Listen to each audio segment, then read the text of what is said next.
Hey guys, are you looking for a fun and durable lunchbox for your little ones? These are perfect. So first of all, look at these graphic designs. So bright, fun colors. Do you guys like the colors? Yes. Yes. And hers has, what's on yours? Hamburger. A hamburger, swirls. Ooh, I think that's even a spider. And then this one has a yummy. So he is ready to go. So a couple of things. Easy open and closure right here. Look at all of those different compartments. So, do you want to help pack your lunch today? Yes. Okay, so we're going to go ahead and get to packing. So, I do want to show you hers.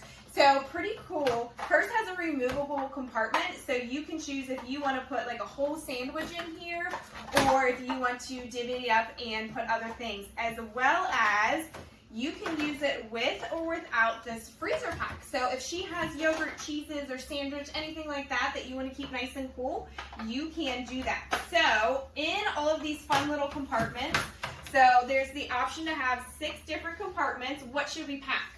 So I really like the different compartments. So the food options are endless. They know that they have to have a sandwich in one.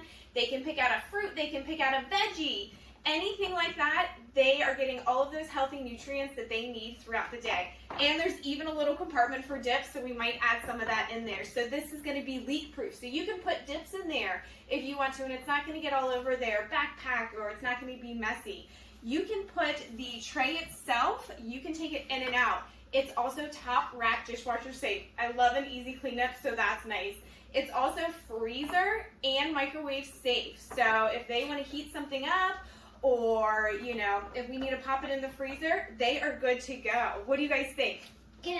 Good. All right, so we're going to finish packing and get our day started. So you guys stay organized and stay healthy with this lunchbox here.